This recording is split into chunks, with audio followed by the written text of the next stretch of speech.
আল্লাহ রাসূল একটু এগিয়ে যাচ্ছেন, যেহেতু প্রশ্ন করলেন রবকে দেখা যাবে, তো জবাব দিলেন হ্যাঁ সূর্য চন্দ্রের মতো দেখা যাবে, তবে শোনো দেখা গেলেই শেষ নয়, আল্লাহ তাআলা মুখোমুখি হয়ে কিছু কাজ করবেন। কাজ কি কি? একটি কাজের কথা বলা আছে,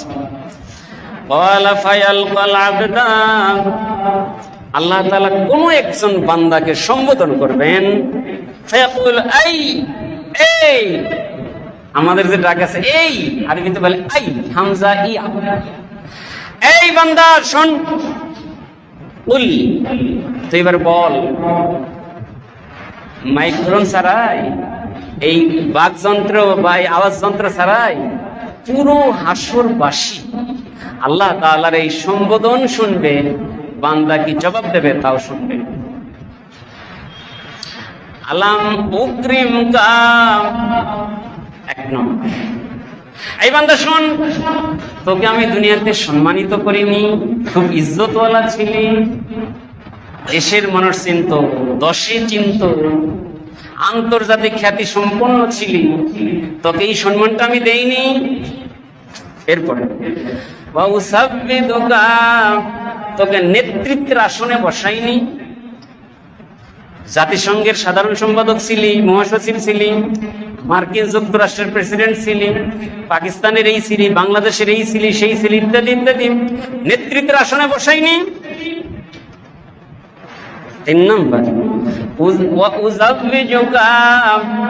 তোর মনোতৃপ্তির জন্য, জৈবিক চাহিদা মেটানোর জন্য তোর জাত থেকে, তোর বংশ থেকে জোড়া সৃষ্টি করিনি। নারী হলে পুরুষ উদ্দেশ্য, পুরুষ হলে নারী উদ্দেশ্য। এই যে আই, এই বান্দা বলে আসলে পুরুষকে সম্বোধন করবে না নারীকে সম্বোধন করবেন, এটি হাদিসে উল্লেখ নেই, তবে একজন বান্দার কথা বলা হয়েছে। এক নম্বর কথা, তোকে সম্মানিত করিনি। দুই নম্বর, তোকে নেতৃত্বের আসনে বসাইনি। তিন নম্বর, তোর জোড়া সৃষ্টি করে তোকে আরাম দেয়নি। চার নম্বর প্রশ্ন, ওয়া উসাখির লাকাল খাইলা ওয়াল বিগালা ওয়াল ইবিল, ঘোড়া, গাধা, উটকে, গরু, ছাগলকে তোর জন্য বশ করে দেয়নি। দুধ পান করেছো সকাল বিকাল, হাল চাষ করেছো, আরো কত কাজে লাগিয়েছো, বোঝাগণ সহ তোমার জীবনের অর্ধেক কাজ তাদের দ্বারা সেরেছো, এমন কাজ আঞ্জাম দিয়েছো যা তোমার পক্ষে সম্ভব ছিল না। এদের দ্বারা আমি আল্লাহ তাআলা তোমার খেদমত করিয়ে নিয়েছি, আর এ লোককে তাদের বশ করে দিয়েছি, এটি আমি করিনি। পাঁচ নম্বর, ওয়াদার গাতারাস ওয়া তারবাউ, নেতৃত্বের এমন আসনে ছিলে যে 10 কামাই করতো, তুমি তার ভাগ পেতে, এই ভাগের পরিমাণটা তার বা 1/4। মালে গনিমতের কথা বলা হয়েছে।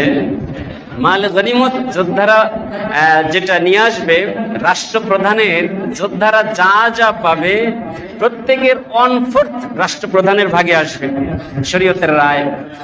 ওই যে আগের থেকে বলা হয়েছে নেতৃত্বের আসন দেয়নি তোমাকে, আর এই কারণে তোমার রোজগারও কিছু বেশি ছিল, রোজগার করতে করতে এত বেশি এখন দুর্নীতিতে বিশ্ব চ্যাম্পিয়ন। হ্যাঁ, হাদিসগুলো মনে হয় তোমাদের জন্য। এত বড় চ্যাম্পিয়ন হইবে যে বাংলাদেশে, আল্লাহ রাসূল 1500 বছর আগে কেমনে জানলেন? এই তোমার জন্যই হাদিস। বাংলাদেশের 2 সম্মানিত ব্যক্তিত্ব এখন তো খুব সম্মানিত হচ্ছেন, পত্রিকার প্রথম পাতায় বড় বড় ছবি দিয়ে। এই দেখো তোমাদের জন্য হাদিস। তারাসুয়া তারবাউ, খুব রোজগার করেছো না নেতৃত্বের আসনে থাকার কারণে। ফায়াকুল বালা, মিথ্যে কথা সারা জীবন তো বলাই যায়। চাপাবাজি তো বাংলাদেশে খুব করেছো, ময়দানে মাহশার পিলে পিত্ত শুকিয়ে যাবে, এমন ভীতি তৈরি হয়ে যাবে। আল্লাহ তাআলা যখন আকামুল হাকিমিন নাম ধারণ করে আসনে বসবেন, পিত্ত শুকিয়ে যাবে, মিথ্যে বলার সুযোগ থাকবে না। বলো বালা, স্বীকার করবে সম্মানিত ছিলাম, নেতৃত্বের আসনে ছিলাম, 4 তারকা জেনারেল ছিলাম, পুলিশের আইজি ছিলাম, প্রাইম মিনিস্টার ছিলাম, রাষ্ট্রপতি ছিলাম, মন্ত্রী এমপি ছিলাম, এত বড় নেতা ছিলাম, সব স্বীকার করবে। এবারে 6 নম্বর শেষ কোশ্চেন, ফায়াকুল আফাযানানতা আন্নাকা মুলাকিয়া, সম্মান দিলাম স্বীকার করলি, ইজ্জত দিয়েছিলাম স্বীকার করলি, নেতৃত্বের আসনে বসিয়েছিলাম স্বীকার করলি, কারি টাকা কামানোর সুযোগ দিয়েছিলাম এটাও স্বীকার করলি, এবার এইটা বল আমার সঙ্গে যে এইভাবে সাক্ষাৎ করা লাগবে এই ধারণা কি ছিল তো? মা বাবাই জন্ম দিয়েছিল, 5 বছর 10 বছর বুঝিসনি মাপ, 12 বছর বুঝিসনি মাপ, 15 বছর বুঝিসনি মাপ, তারপরে আকল আমি পোক্ত করে দিয়েছি।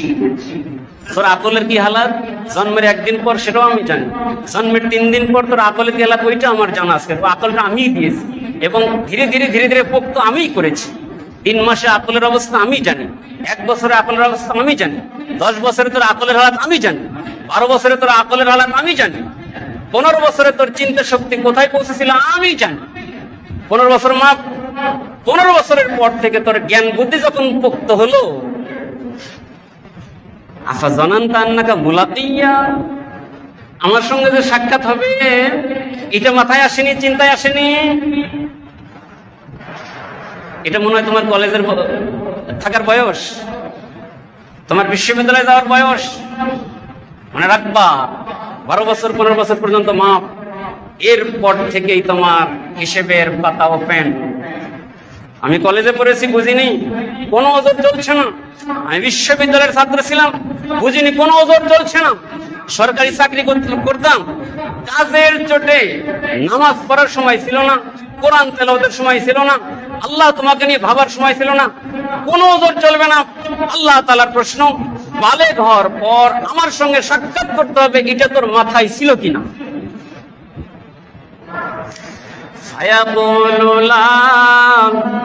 এখানেও সত্য কথা, রব্বুল আলামিন না এটা ছিল না। আমি দুনিয়া নিয়ে ব্যস্ত ছিলাম, ব্যবসা নিয়ে ব্যস্ত, চাকরি নিয়ে ব্যস্ত, রোজগার নিয়ে ব্যস্ত, ক্ষমতা চর্চা নিয়ে ব্যস্ত, বড় পদে ছিলাম, এগুলো নিয়ে ব্যস্ত। সুতরাং তোমাকে নিয়ে ভাবার সময় আমার ছিল না। তোমার সঙ্গে এইভাবে সাক্ষাৎ হয়ে যাবে আমার মাথায় কখনো আসেনি। এই 6 নম্বর উত্তরটা সুবিধাজনক হলো না। আল্লাহ পাক বলবেন, ফাইন ক্বাদ আনসাকা কামা নাসিতানি,